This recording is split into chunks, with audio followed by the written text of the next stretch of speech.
What's going on, y'all? Machiavelli Mills TV. Good morning, good morning. Hit the like button, hit the subscribe button. Thank y'all for tuning in. So the other day, I was watching Frank the Ghost Martin versus Michel Rivera, right?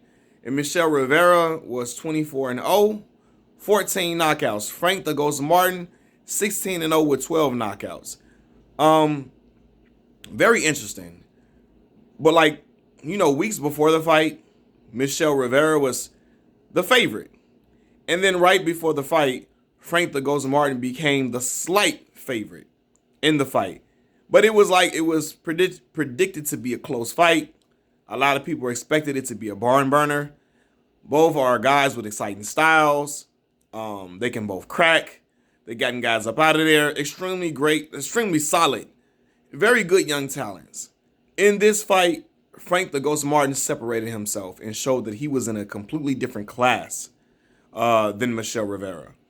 I mean, from the beginning, from the moment the bell rang, I noticed Frank the Ghost Martin's foot speed, his significant hand speed, the hand speed advantage was like Michel Rivera had no answer for the hand speed of Frank Martin or the foot speed.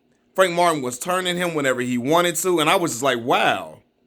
This dude really like using the right hooks to get his left hand off. Like, I'm like, nah, man, this is a guy who is clearly Derrick James, a pupil of Derrick James. Derrick James guys are able to use that jab to get on the inside and nullify a guy from doing what he does best. And I'm watching like Michel Rivera has no time to even get his jab off, really, because the stick is in his face. And Frank Martin has a strong stick. And I'm like, that's beautiful. It's beautiful. The way I'm watching, and this is the thing too, I always talk about this because Frank the Ghost Martin is promoted by Errol the Truth Spence. And I noticed some similarities between how the two fight. Now, Errol, of course, I think he hits harder than Frank Martin for sure. But the way they utilize the jab, the way they utilize the jab to get on the inside, the way they could cut the ring off. And also the way Frank Martin was parrying punches. I said that's a skill. Because I know Errol doesn't have the best head movement per se, but he parries, he blocks a lot of shots with his gloves. And that's the same thing that Frank Martin was doing. I'm watching this fight, I'm like, yeah, this ain't gonna be close. And I saw it from the moment the bell rung.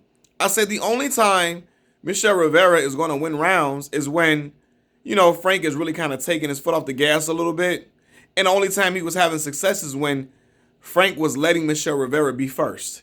And I'm like, you can't let him be first. You got to be first. And in the moments when he let Michel Rivera be first, he had his moments. But at most, I had Michel Rivera winning 2 rounds at most. Other than that, it was all Frank the Ghost Martin. Spectacular performance. Now, Frank couldn't get him up out of there, and it's maybe due to Frank's limited punching power at times.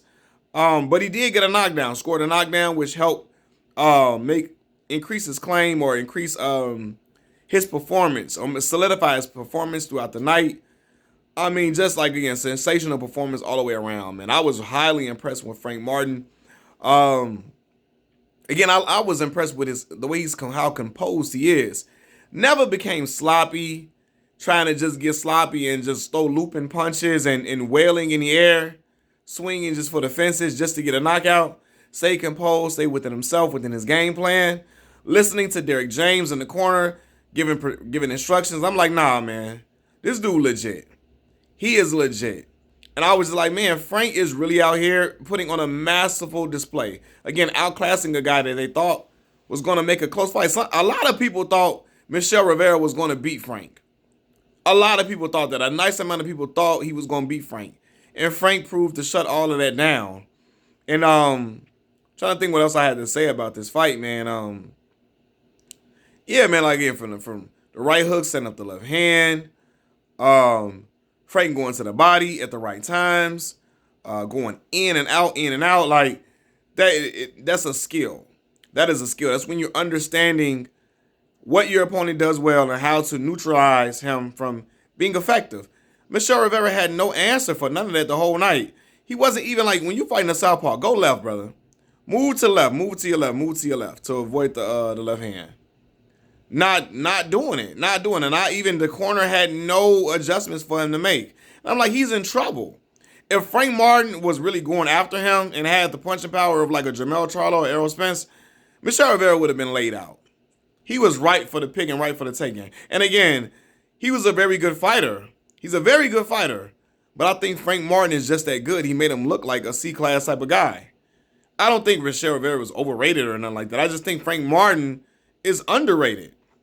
So, again, interesting to see what Frank does coming up soon.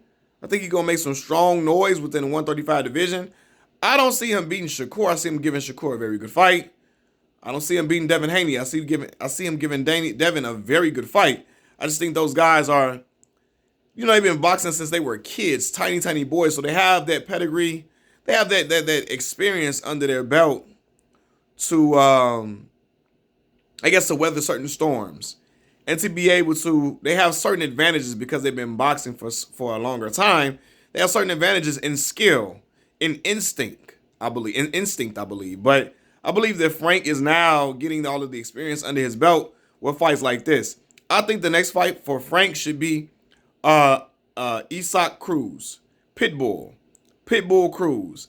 And I think we'll see exactly who Frank is from that moment on. Isaac Cruz is a guy who can crack for damn sure, is relentless, gonna be there all night, can cut the ring off, and again, can smother you with punches in bunches. So then we'll see how good, and Frank defense is really good too, like a head moving out of the way. But we'll see exactly where Frank is. We'll have a barometer to see where he is within the 135 division after a fight with a guy like Isaac Cruz. I don't think you throw him in there with Tank yet, or Shakur or Devin. I think you give him Isaac Cruz, and then you put him in there with some of those guys like Tank and Shakur and Devin Haney, so on and so forth. Nonetheless, man, Errol Spence is confident in his guy, as he should be. Frank gave an exemplary performance. You can't say nothing bad about what Frank did. Frank, showed up and showed out. And, you can tell guys trained by Derrick James.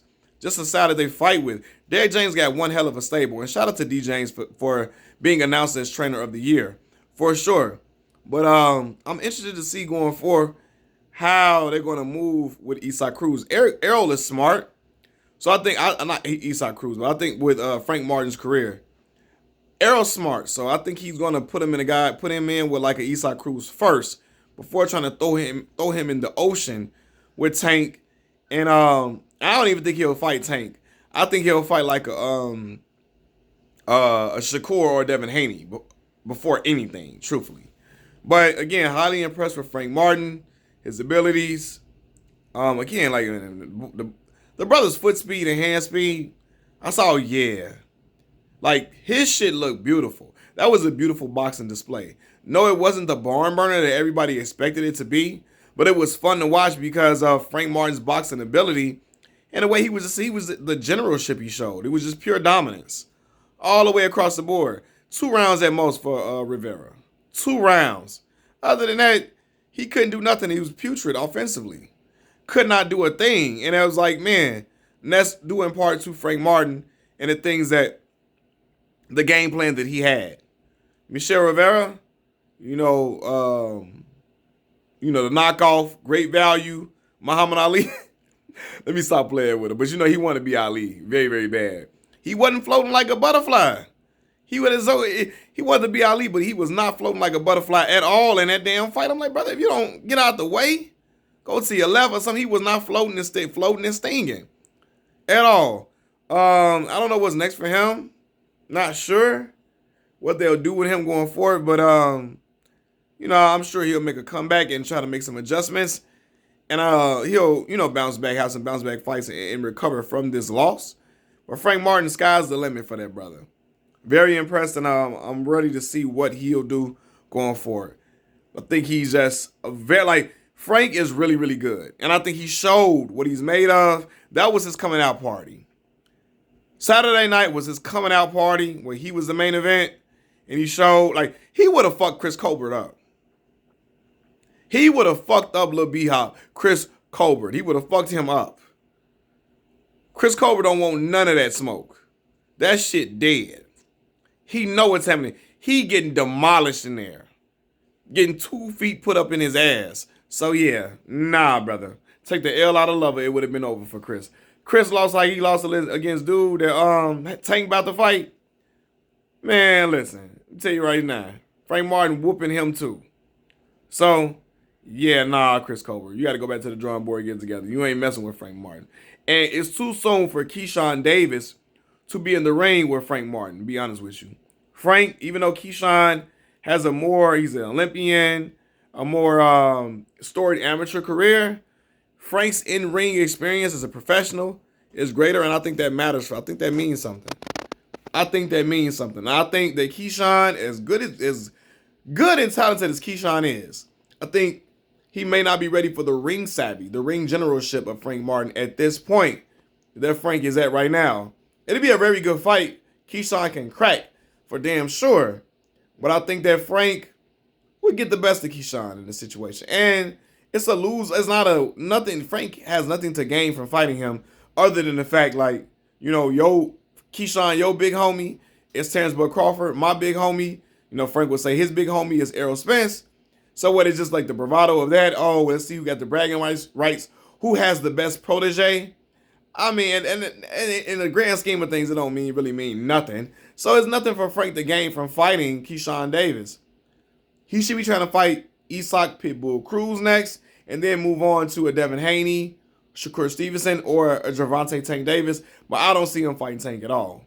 Because Tank is Errol's little man, and Tank don't want to throw. I don't think Errol want to throw his little man's in there with Tank right now. I think he'd rather him go with Shakur or a Devin Haney. That's my opinion. Machiavelli Mills TV, I'm out. Peace.